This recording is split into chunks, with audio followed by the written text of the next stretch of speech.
안녕하십니까. 자, 메가스터디 대입 컨설팅 센터의 나병희라고 합니다. 자, 반갑습니다, 여러분. 자, 오늘은, 작년에도 제가 이 수시 전략 온라인 설명회를 진행을 했었는데, 2025학년도 올해에도 여러분들과 다시 한번 만나게 됐어요. 그래서, 이번 시간에 교과 전형에 대한 이야기를 한번 나눠보도록 하겠습니다. 그래서 교과 전형이라고 하는 것은 사실 정량적인 평가로 여러분들의, 대학에 이제 대학으로 이제 진학을 하게 되는 건데, 그래서 정량적인 평가다 보니 내 내신으로만 가면 되지 뭐라고 생각하는 조금 이런 친구들이 좀 있어요. 학부모님들도 있고. 근데 좀 다양한 고려해야 될 사항들이 여러 가지가 있습니다. 그래서 교과 전형을 지원할 때 필수로 좀 체크를 해야 되는, 그래서 좀 기본 개념서와 같은 그러한 내용으로 오늘 좀 준비를 했으니까 끝까지 한번 잘 경청하셔서 내 내신들을 좀 손해보지 않고 한 단계 업그레이드해서 조금 더 나은 대학으로 진학할 수 있는 방법은 무엇인지 같이 한번 살펴보도록 할게요. 자, 먼저 살펴보기에 앞서서, 자, 여기 하단에 보시면 저희들이 이제 메가스터디 대입 컨설팅 센터라고 하는 유튜브 채널을 저희 대입 전략 연구소에서 운영을 하고 있어요. 그러니까 이쪽으로 들어오시면 이 교과 전형뿐만이 아니라 다양한 입시 정보들, 입시 분석들 만나보실 수 있으니까 이쪽으로도 한번 오셔서 많은 정보들을 얻어 가시길 바라면서 자, 시작하도록 하겠습니다. 자, 먼저 교과 전형의 규모부터 한번 살펴보도록 할게요. 자, 전체 인원은 45% 정도, 전국 4년제 대학 모든 곳들에서 45%, 거의 절반에 가까운 인원을 지금 선발하고 있다라고 생각을 하시면 되는데, 그럼 주요 14개 대학, 여기가 어디냐? 서울대부터 시작해서 건동홍수이라고 불리우는 상위 15개 대학 안에 있는 대학을 추린 건데, 서울대는 교과 전형을 선발하지 않습니다. 지역 균형 그리고 일반 전형 모두 다 학생부 종합 전형이기 때문에 서울대를 제외한 14개 대학에서 교과 전형으로 선발을 하고 있고요. 그럼 전체로 봤을 때는 작년과 비교해서 354명 정도 증원이 됐는데, 주요 14개 대학에서도 사실 125명이 증원이 됐어요. 더 늘어났어요 라고는 보이지만 상위권 대학에서는 보편적으로 뭐 대동소이합니다. 큰 차이는 없지만 약간의 하락세, 조금씩 대학들마다 다 대부분은 좀 줄이고 있는 추세가 맞아요. 그런데 요 밑에 보이는 건국대와 경희대, 요 두 개 대학에서 좀 큰 폭으로 인원을 좀 높였습니다.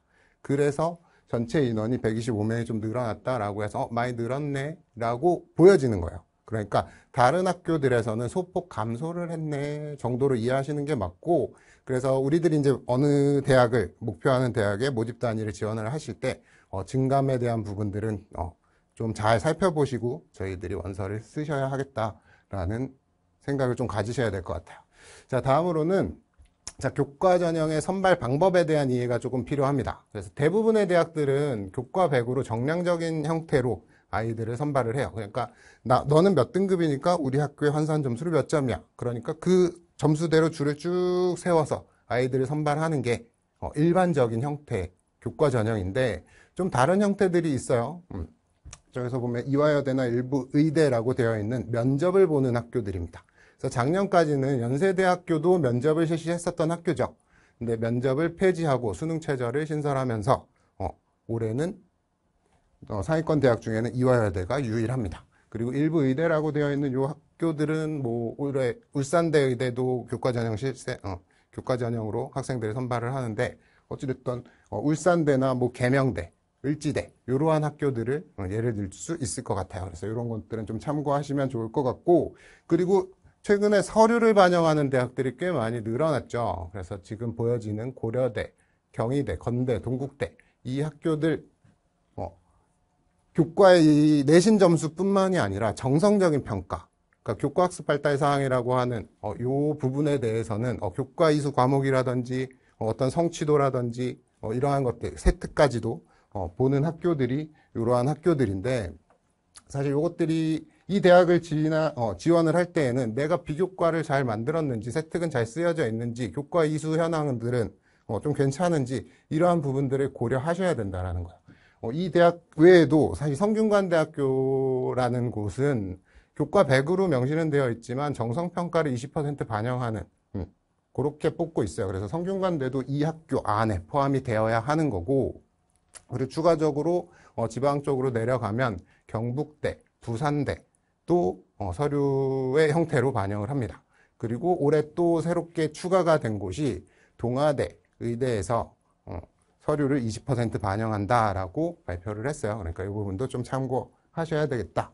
그래서 교과의 성적이 절대적이긴 하지만 고려해야 될 사항들, 내 비교과를 보는 곳들이 이러이러한 대학이 있으니 이런 대학을 지원할 때는 조금 고려해야 되겠구나 정도 이해를 하시고 넘어가도록 할게요.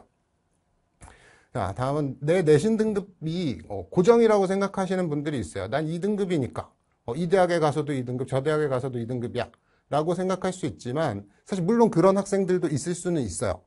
아주 그냥 그대로 모든 과목들을 다 2등급 받으면 모든 학교에 다 똑같이 적용이 되기는 할 거예요. 근데 대부분의 학생은 그렇지 않죠.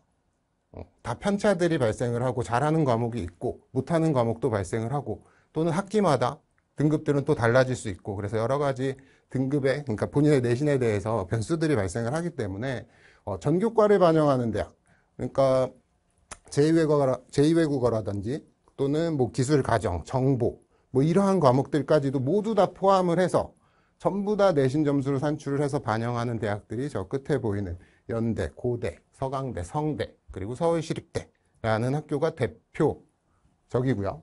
그리고 국수영사과라고 하는 주요 과목을 보는 학교들이 우리 가운데에 있는 한양대, 이대, 중대, 건대, 숙대의 학교입니다. 그래서 근데 나는 자연계열을 지원을 하는데 사회를 잘 못했어. 사회교과의 성적이 좋지 않아. 라고 하면 이쪽으로 넘어가는 게 좋겠죠. 사회를 버리는 게 좋잖아요. 그렇죠? 사회가 뭐 4등급, 5등급 나왔어. 라고 하면 그런 것들을 버릴 수 있는 또 인문계열로 지원했을 때 과학 성적을 버릴 수 있는 이러한 곳이 경희대, 동국대, 홍익대 등이 있다. 그러니까 내가 취약한 과목이 있으면 그 과목들을 반영하지 않는 대학은 어디야 정도도 우리들이 고려를 해봐야 되겠다라는 이야기고요. 특히 여기 빨간색으로 되어 있는 이 동국대라는 학교는 전체 그러니까 여기에서 국수영사과는 국수영과, 국수영사는 다 교과목이에요. 교과. 근데 이 교과 안에 뭐 국어라고 하는 교과 안에 문학과 독서, 뭐 언어와 매체, 화법과 작문 이러한 과목으로 나뉘잖아요.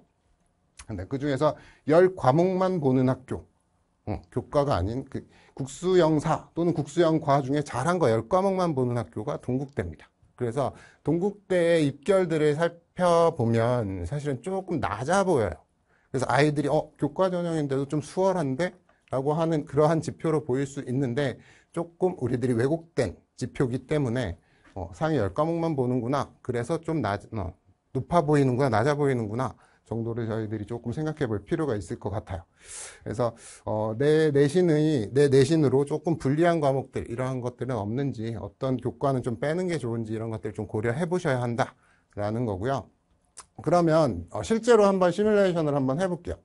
자, 성균관대의 석차 등급별 반영 점수입니다. 그래서 1등급부터 9등급에 어떠한 과목을 내가 받았을 때 저 점수들로 부여가 된다라는 거예요. 그래서 저 모든 과목들을 다 더해서 과목 수로 나누고 단위 수도 적용을 하고 해서 이제 산출 점수라는 대학별 산출 점수가 나오게 되는데 그럼 A라는 학생과 B라는 학생, C라는 학생으로 저희들이 구분을 한번 해볼게요. 그럼 이 아이들은 전부 다 2등급입니다. 근데 A라는 학생은 1등급이 좀 많고 4등급이 몇 개 섞여 있는 이러한 평균 2등급짜리 학생이고 B 학생은 1등급, 2등급, 3등급이 고르게 있어요. 그래서 2등급을 획득한 학생, C라는 학생은 모두 다 2등급을 받았다고 가정을 해보자고요.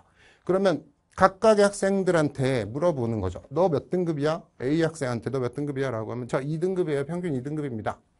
C 학생도 저 평균 2등급이에요. 라고 얘기를 하겠죠. 그러면 과연 성균관대는 다 똑같은 2등급으로 간주를 하겠냐라는 거예요. 자, A 학생을 한번 볼게요. 자, 1등급이면 100점을 부여하고 또 수학도 1등급이에요. 100점이에요. 근데 4등급을 받은 과목이 영어에서 있었어요. 그러면 85점을 부여해서 평균 95점입니다. 이 친구는. 근데 C라는 학생은 다 2등급이니까 98점을 세 개 전부 다 가져와서 평균 98점이 되는 거죠. 그럼 이 친구와 이 친구를 비교했을 때 이 친구가 많이 높죠. 3점이나 높아요. 근데 이 친구는 그럼 누구랑 같냐? 전부 다 3등급을 받은 애랑 똑같다라는 거예요. 얘는 평균은 2등급인데 전부 다 3등급을 맞은 아이랑 똑같은 취급을 한다는 거죠. 성대는. 굉장히 불편하죠. 그러니까 본인이 어떠한 과목에서 조금 저조한 과목이 많고 잘한 것들도 많지만 저조한 것들이 꽤 여러 개 있어. 몇 개 있어. 또는 한두 개라도 있어 라고 하면 나는 분명히 페널티를 받게 되는 거예요. 리스크가 생긴다라는 거죠. 그래서 내가 지원하는 대학에서 이렇게 급간차를 크게 벌리는 학교들은 어디 있는지, 내 환산 점수로 들어가 봤을 때 불편한 곳들은 어디 있는지들을 확인을 하셔야 돼요. 그래서 상위 15개 대학을 제가 좀 정리를 해놨는데, 이렇게 음영이 들어가 있는 학교들은 급간차가 꽤 있는 학교라는 거예요. 그래서 내가 과목별, 등급별 편차가 좀 크다라고 하면 이런 대학들은 쓸 때 좀 조심하셔야 된다는 겁니다. 근데 음영이 없는 서강대라든지 중앙대, 이화여대, 동국대, 그리고 건국대 이러한 학교들은 편차가 거의 없죠. 그래서 아까 A라는 학생, 그리고 C라는 학생이 들어갔을 때 큰 유불리가 발생하지 않는 학교들이에요. 그래서 내가 편차가 크다라고 하면 이러한 학교들로, 음영이 없는 학교들로 지원을 하시는 게 덜 손해보고 대학을 가게 되는 방법인 거죠. 자, 그러면 지금까지는 이제 이러이러한 것들을 고려하셔야 된다인 거고, 지금부터 이제 이야기할 것들은 그러면 좀 변수가 되는 것들, 어떤 것들을 실제적으로 고려를 해야 되냐들을 한번 살펴보도록 할게요. 자, 일단은 인원 증감들을 좀 살펴보셔야 됩니다. 모집 인원이 늘어나면 경쟁률이 사실 떨어질 수 있는 거고, 그러다 보면 입결들은 내려갈 수 있게 되는 거죠. 그래서 인원이 증가하면 입결은 좀 내려갈 수 있고, 인원이 감소했다, 뽑는 인원이 적어졌다라고 하면 입결이 좀 올라갈 수 있다라는 거예요. 너무 쉬운 원리죠. 자, 보시면은 고려대 학교 추천 전형이에요. 재작년과 작년의 입결들을 좀 비교를 해봤는데, 재작년에 1.41 인문에서 1.41에서 2.06 정도의 70% 컷을 보였었는데 굉장히 많이 올라갔죠. 2024학년도 작년에 1.26에서 1.71이었대요. 왜 이랬냐? 재작년에 438명을 다가 335명으로 100명 이상을 줄였어요. 인문계열에서. 약 4분의 1이 없어진 거죠. 뽑는 인원 자체에서. 그 효과가 이렇게 나타나는 겁니다. 자연도 마찬가지. 432명에서 344명, 88명을 줄여버렸고 그 결과 이만큼의 커트라인을 상승시키는 요인을 보였다라는 거예요. 그래서 2025학년도에는 그렇게 큰 폭으로 줄이지는 않습니다. 그래도 조금은 줄어요. 그래서 내가 지원하는 학과가 모집 인원이 좀 감소했다라고 하면 조금은 보수적으로 살펴보고 지원을 하시는 게 좋겠다라는 거고요. 자, 2025학년도 인원에 대한 변수를 한번 살펴보면, 자, 올해 아주 큰 이슈인 의대 증원이 있었어요. 그래서 1497명이라고 하는 의대 인원이 증원이 됐는데, 교과 전형 안에서 살펴보면 총 600명이 증가를 했습니다. 많은 인원이에요. 그죠? 엄청나게 많은 인원이고, 그래서 조금 하락할 여지가 있겠다. 의대에서 맨 위에 있는 아이들 중에 600명이 더 생긴 거니까 들어갈 자리가. 의자를 600개 더 갖다 놨으니 앉는 아이들이 더 많아지겠다. 그러니까 컷은 조금 내려오겠네 라고 이해를 할 수 있을 것 같고, 근데 그 의대 증원이라고 하는 아주 큰 메리트를 N수생들이 놓칠 리 없죠. 그래서 이 친구들도 늘어나고 지금 고3 학생들도 소폭 증가는 해 있습니다. 그래서 이 부분은 조금 입결을 좀 끌어올리는 영향을 보일 거다. 그래서 득도 있고 실도 있는 그러한 상황이에요. 하지만 이게 너무나도 커서 아무래도 컷들은 조금 내려오지 않을까라고 예상을 해보면 될 것 같아요. 인원에 대해서는. 근데 저희들이 어찌됐든 지원하는 대학에 그 학과가 모집 인원이 감소했다. 근데 위쪽에서는 좀 늘었지만 여기는 감소했다라고 하면 보수적으로 보시는 게 맞아요.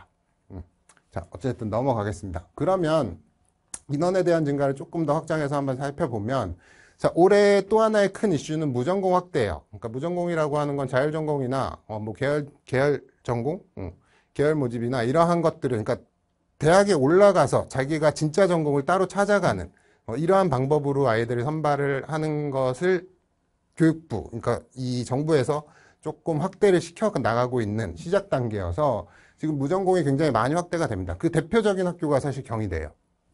그래서 경희대를 가지고 왔는데 살펴보시면 신설되고 증가하고 한 학교가 다 자율전공, 무전공이죠.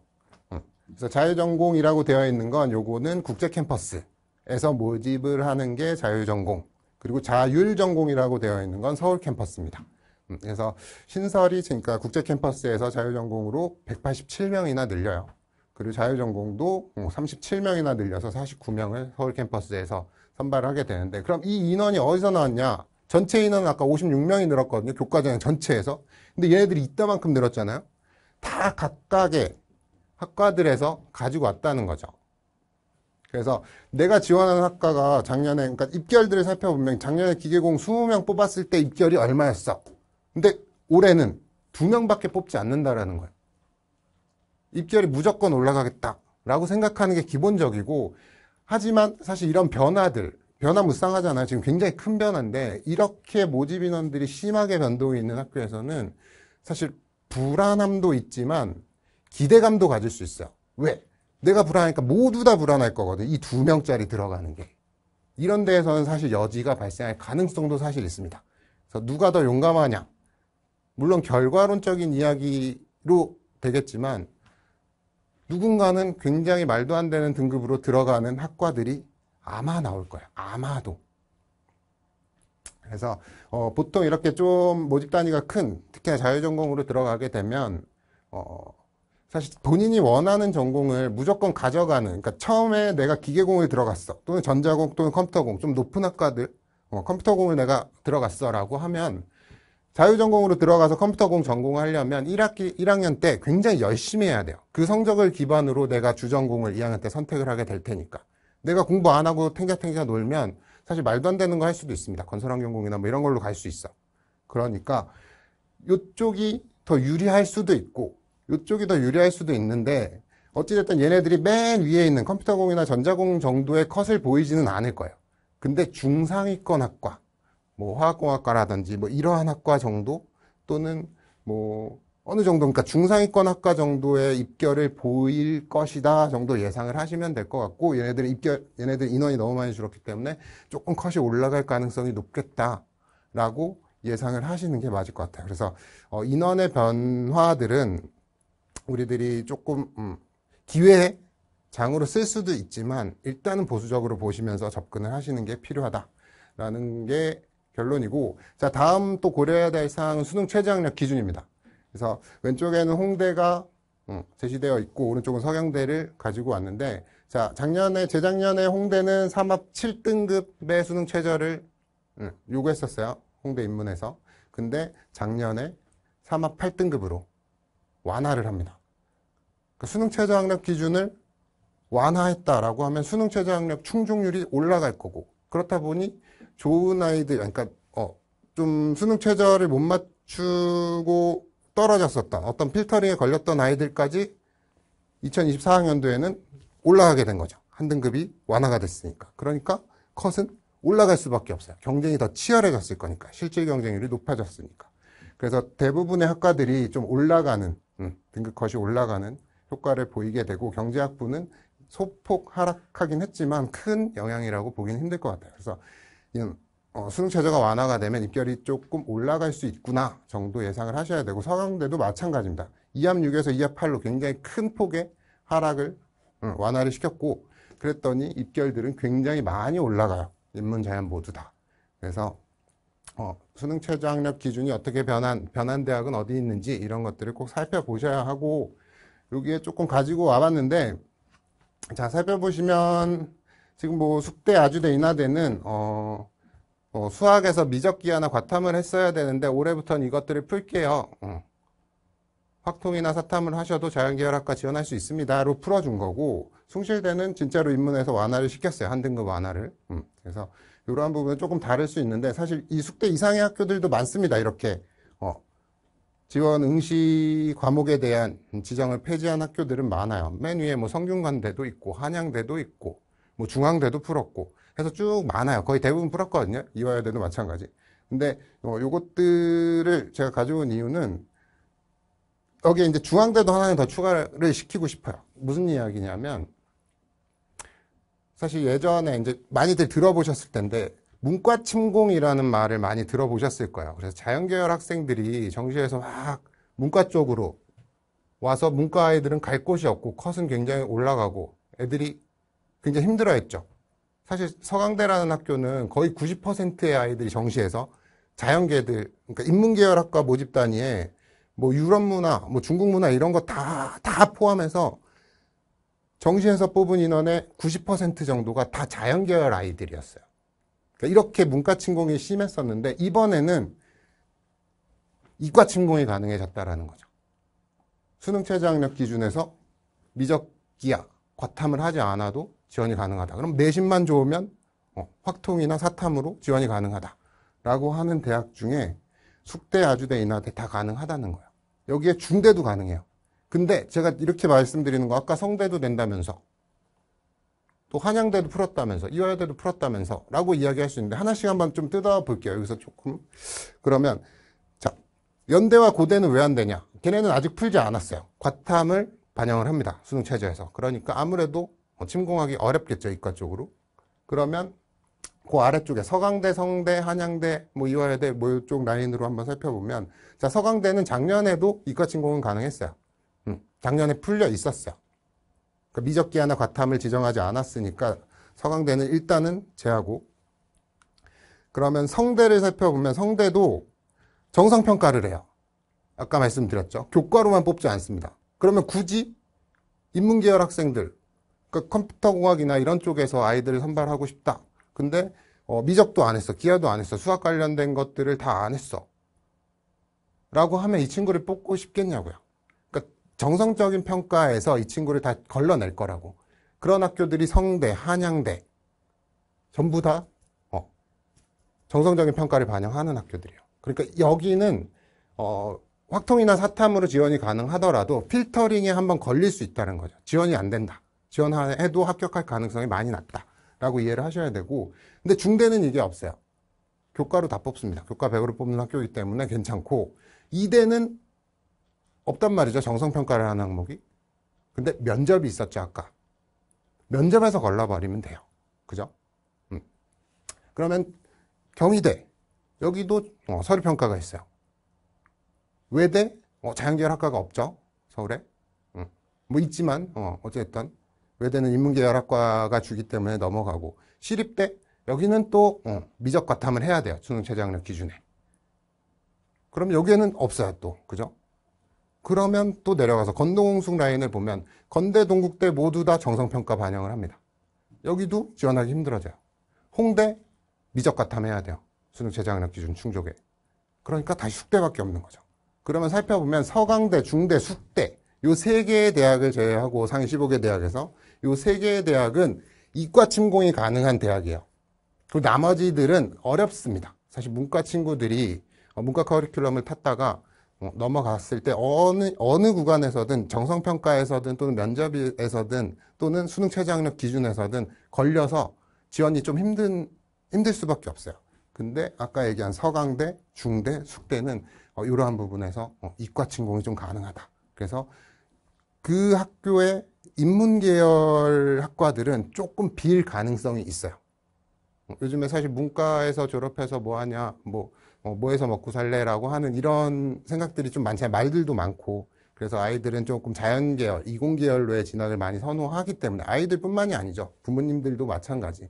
그렇게 아이들에게 조금 주문하고 하기 때문에 그럼 이 대학에서 서강대, 중앙대, 숙대에서는 인문계열 학과에서 아이들이 이쪽으로 지원하지 않고 이과로 지원했을 때 문과 쪽의 학과들은 조금 여지가 발생할 수도 있지 않을까라고 하는 이런 부분들도 우리들이 좀 생각하면서 좀 고려해 보실 필요가 있고 신설된 학교, 연세대, 한양대 수능 최저학력 기준이 생겼죠.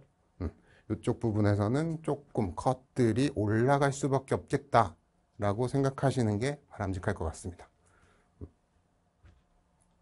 자, 지난 입결들, 그러니까 우리들이 한 3개년 정도의 입결들은 꼭 하시긴 하셔야 돼요 라는 이야기들을 많이 들어보셨을 텐데 자, 실제로 3개년치 다 분석해서 지원하는 친구들은 그렇게 많지 않은 것으로 보여져요. 왜냐하면 보면 전년도 입결이 높았으면 그 다음에 입결들은 보통 다 떨어집니다. 그래서 이것들의 평균을 잘 찾아가지 못해요. 그래서 직전 연도의 입결들을 보고 들어와서 실패를 경험하는 친구들이 굉장히 많아요. 여기 빵꾸 났대라고 한번 소문나고 조금 여기저기에서 이야기 나오면 다 그쪽으로 불나방처럼 모여들어요. 그러다 보니 입결은 다시 한번 뻥 터지고 한번 뻥 터지면 아이들은 또 무서워서 거기 들어가기 힘들죠. 다음 해에는.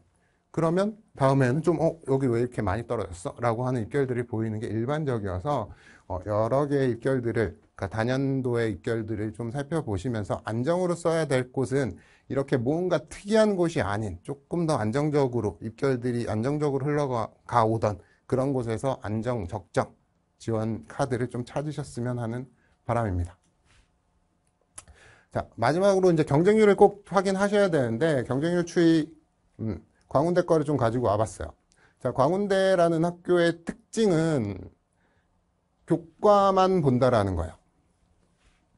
수능 최저학력 기준이 없어요. 작년 한양대처럼. 올해 한양대는 이제 신설을 했지만 광운대는 똑같이 뽑을 거고, 근데 한번 경쟁률로만 한번 볼게요. 그래서 광운대라는 학교는 교과 100으로 선발을 했기 때문에 사실 입결이 굉장히 높은 학교예요. 수능 최저학력 기준 충족이 안 되는 지방권 학생들이 극강의 내신만 들고 광운대를 노리고 들어오기 때문에 굉장히 높은 평균 내신 1.94, 70% 컷은 1.91, 1.9 정도의 2등급도 안 되는 이렇게 좋은 아이들이 합격을 해나가요. 그러니까 이 주위에 있는 뭐 단국대라든지 서울권의 세종대, 숭실대 이런 데도 보통 2등급 초반 정도거든요. 커트라인이.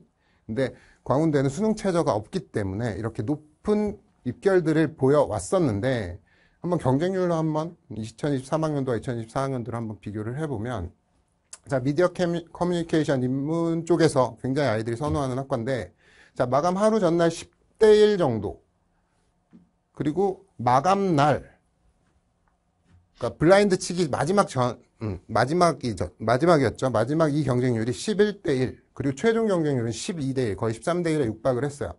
그랬더니 요 정도 1.9등급의 커트라인을 보였었는데 그럼 2024학년도 작년의 입결들을 한번 살펴보면 마감 하루 전날 10대 1이었는데 여긴 2대 1이었죠.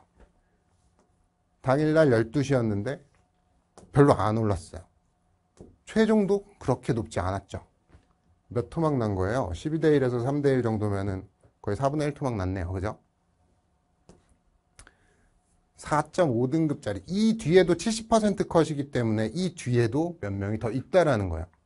그럼 거의 5등급 수준의 아이도 합격을 했네. 라고 생각을 할 수 있겠죠. 아무것도 없는 곳입니다. 교과만 내가 한 4등급, 5등급, 뭐 비교과 아무것도 안 챙겼어. 수능 공부도 안 했어. 근데 내신은 한 4.5등급 정도 해. 라고 했어도 붙었다라는 거죠. 경쟁률. 자, 자연계열에서도 컴퓨터정보공학부 굉장히 메이저 학과예요. 아이들 굉장히 좋아하는. 자, 재작년에 한 6.7대 1이었어요. 최종 경쟁률. 근데 거의 반토막 났죠. 3.8대 1로. 얘네들도 4등급이 넘는 선까지 합격선이 떨어졌습니다. 그래서 경쟁률이 얼마나 낮은가를 우리들이 조금 체크를 할 필요가 있어요. 그러니까 최종적으로 뭐 학교에서 추천서를 받아야 되는 거란 말이에요. 그러니까 상위권 대학들은 대부분 학교에 추천서가 필요한데 인원 제한이 있는 곳도 있고 없는 곳들도 있어요. 근데 사실 일찍 뭔가를 정해놔야 된다라는 강박을 갖는 친구들도 있더라고요. 그러니까 원서를 쓰기 전에 학교에서 추천서를 줘야 되니까 학교에서 뭐 광운대에 저 컴퓨터 정보공학부 쓸 거니까 이 학과에 대한 추천서 주세요로 잘못 알고 있는 친구들이 있는데 이거는 나중에 원서 접수가 다 끝난 이후에 추천서를 받는 거예요. 그러니까 과는 아무 상관이 없습니다. 과를 먼저 선정할 이유는 없으니까 최종 경쟁률 마지막 블라인드 처지기 마지막 경쟁률 꼭 확인하셔서 여기 작년에 비해서 경쟁률이 많이 낮을 것 같다. 주변 옆에 있는 학과들에 비해서 많이 낮을 것 같다. 라고 하면 조금 소신 상향 지원을 하는 카드로 써도 이 정도까지도 아무것도 없는데 교과로만 가는데 수능 최저도 없는데 이 정도까지 떨어지는 이러한 결과들을 만들어낼 수 있다는 거예요. 그래서 우리들이 9월 전에 반드시 교과 전형에서 이것만큼은 조금 체크를 해보셨으면 좋겠습니다. 기본적으로 목표 대학, 내가 가고 싶은 대학에 3개년 정도의 입결들은 좀 분석을 해서 여기가 좀 낮았구나, 여기는 되게 안정적인데 좀 적정으로 쓸 수도 있겠다 하는 것들을 한 3개년 이상 입결들을 좀 분석하는 이러한 수고로움은 조금 감수를 해주셨으면 좋겠고, 그리고 내 내신이 그 대학에서 얼마나 불리한지 또는 내가 가지고 있는 어떠한 과목별로 내신에 조금 극간차가 좀 심하다, 내신 등급의 편차가 좀 심하다라고 하면 그런 것들을 최소화할 수 있는 그러한 것들은 없는지, 그래서 대학별 내신을 좀 잘 산출하셔서 유불리에 따라서 내가 제일 유리해질 수 있는 대학은 어딘지를 조금 찾아보시는 그러한 수고로움도 조금 감수해 주시는 게 맞는 것 같고요. 그리고 좀 전략 영역이라고 하는 부분은 좀 소신, 상향, 아까 광운대처럼 이렇게 좀 전략적으로 지원할 만한 대학에 내가 수능 최저를 좀 충족할 수 있는지, 없다면 뭐 대부분은 사실 중위권 대학, 서울 중위권 대학, 뭐 국민대 또는 뭐 경희대 뭐 요 정도 대학들도 다 2합 5 정도를 요구하고 2합 6, 2합 7 이렇게 내려옵니다. 수도권 대학에서. 그러니까 두 과목만 전략적으로 좀 준비할 수 있는 이러한 것도 조금 고려를 해보시는 게 지금은 맞는 것 같고, 그래서 어떤 과목을 공부해야 되는지 이런 것들에 대해서 전략적으로 좀 생각해 봐 주시고, 그리고 혹시라도 이제 저희들이 안정이나 적정 카드로 쓰게 되는 학교들, 사실 정량적인 평가이기 때문에 합격 예측 가능성, 그러니까 합격을 할 수 있는 가능성을 논할 때 굉장히 유용한, 난 수시에 무조건 가야 돼요 라고 하는 아이들이라면 안정 적정 카드로 만약 이 교과 전형을 선택을 한단 말이죠. 그랬을 때 혹시라도 수시 납치에 될 수 있는 상황은 아닌지 이런 것들에 대해서 한번 고려하시면서 우리들이 교과 전형에 대한 대비를 마무리하셨으면 좋겠습니다.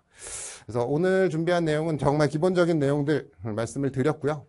그래서 여기에 있듯이 사실 교과뿐만이 아니라 종합, 논술 또는 뭐 수능 전형 뭐 다양한 것들 계속 업데이트 되면서 저희들 입시에 대한 정보들 계속 올려주고 있으니까 이쪽으로 오셔서 다양한 정보들 같이 공유 받으셔서 올 입시 잘 마무리하시길 바라겠습니다. 자, 지금까지 나병희였습니다. 감사합니다.